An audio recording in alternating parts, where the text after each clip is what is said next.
if you were to give some advice besides lean in now to the people that are coming up next, what would be one of your biggest pieces of advice? So if you were to lean back 10, 15 years to give yourself some advice, what would it be? Yeah, I think it would have been to build a network of people, understanding what value that brings now. Because when I meet people and I go to coffee and breakfast and lunch, I I feel like I'm 20 years behind my peers. And that's Mm. really frustrating when you want to make things happen faster. It even a solopreneur needs people. They need collaboration, and they need a safe circle too. You know, like if you're an entrepreneur, like you can't talk to your friends about your business. I've recognized this. It's like they'll start to glaze over because it's like it is what you do. You breathe it, you live it. It's like a baby, and you feed it, and you have to make time for it, and and then your friends are all they have jobs, and they don't feel the same way about their job as you do about your baby business, and how you want it to grow, and how you already see what it looks like 20 years from now. You just have to get there. Yes. And so you need a circle of people, your tribe. And I've found that entrepreneurs, as much as I was like, I love being a Marine, like entrepreneurs are my people. When I sit with them, I mean, I will tell you, just, what is today? Thursday. Tuesday night, I had drinks with this army veteran that had reached out, and he was an entrepreneur. He was a self-proclaimed serial entrepreneur, which I love. Not that I want to do that, but I think it's amazing that they have so many ideas that they're passionate about. Because like this one consumes me, so I can only imagine how frustrating that would be to like want to start 3 businesses at once. But one of the things was like, well, what do you envision for your business? And I have said this to so many people, like, this is how I envision this, you know. Mm-hmm. And he's like, no, think bigger than that. Like he was like, that's easy. When I'm investing in a company, I need it to be like shoot for the stars big, where you're like, really? Like that seems a little crazy. What you just told me is absolutely obtainable. And when you're talking to a fellow entrepreneur and they say that back, you're like, well, it is obtainable. That's what I'm going for. And he's like, but you won't be innovative if it's something that you can reach. He was like, so, because I mean, I truly believe that's where I'm going. And like, I will be the answer for retiring general officers at every service. If you want to be a consultant, this is where you will come. You'll go to the COC, you'll go through a program, we'll give you an executive assistant, you'll go about your life. That's the answer. And he's like, that's too small. Like, you need to be bigger than that. Like, you need to be able to do this at every government service, every government entity. And I'm like, whoa, like I never thought that way. He's like, there's a person in your space, but inside of Homeland Security, inside of that can do exactly what you're doing, but for their population. And I'm like, yeah, I guess there is. But that never would have occurred if I was just talking to friends or not entrepreneurs. You're right. So I think that, you know, it's finding your tribe, finding your like people. It is giving back, because that is what we do. And sometimes, you know, people will get jobs and they're like, I just miss the military so much and I just need purpose, right?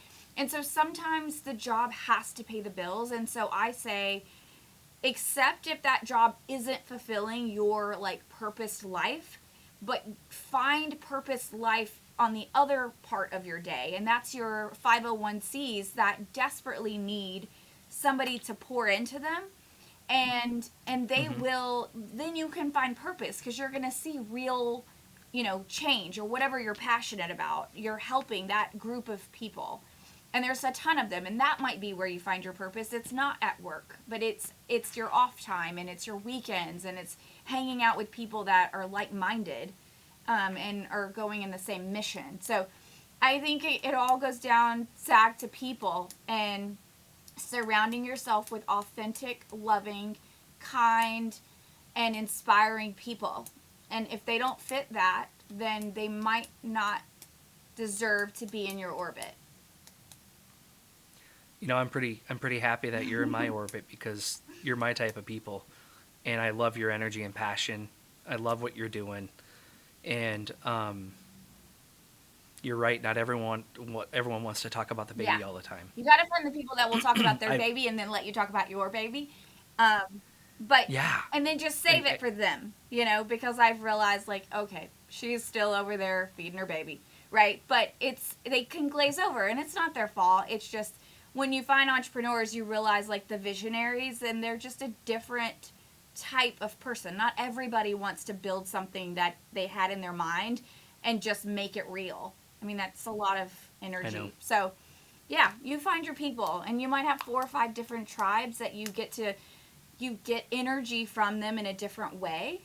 But I think that's the most important is when you transition, which was the question, a long way of saying, Yep. don't just feel like your tribe is over because you're done with the military. There are new tribes, and there's military tribes, right? The veteran community is very strong and supportive, and so there I is going to agree. be that tribe always, and organizations you can give back that are giving back to the veteran community as well. So it's the people Yeah, always. it's the people, and I totally appreciate um, what you just said there, and I agree with it 100%. It's fantastic. This brings me to probably my favorite part of everything to do with what this is. Okay, I'm ready. I get to ask you, what can I do for you? What can this community do for you? How can we help you? Because it's Mm, not about me, it's about what can we do for you, and this is my favorite part. yeah, I think to me the value that the greater world can bring is recognizing, even if you don't know exactly the incredible value that general officers and strategic thinkers can bring to your organization. I would love to talk to you about it. I would love to make introductions to the stable of general officers that are part of my network, and help not only CEOs if they needed a confidant and somebody to talk to and think through problems, speakers, people that are looking for inspiring speakers for their conferences, things like that. So I think tapping in, even if you don't know just how incredible they are, um, but taking a chance and bringing them into your organization as an expert in leadership and seeing, because the more, Fortune 100 companies that tap into that type of leadership, the better for the organization, the better for the country, the better as a representation of leadership. Um, they will realize just how valuable they are. And I think just like the translation of just the average application or resume is the same way with what are really the capabilities of these complex strategic thinkers and planners and how they can relate. Yeah, So I think, tapping into that network and allowing for me to raise them up and give them the purpose they deserve just as much as you and I. yeah. Um, you have my commitment to introduce you to targeted strategic people that I know. So I promise you that I'm going to do that. I have, as we've been talking, I've been thinking about 4 or 5 different people, because that's what we do is we help each other, and without any expectation of anything back.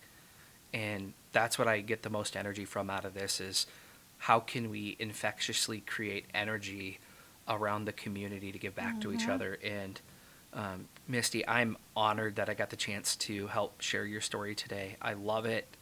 I love how you've I don't even say carved out a niche. You've continued doing your journey of what you Mm-hmm. love, and you're growing it, and you're continuing to add value.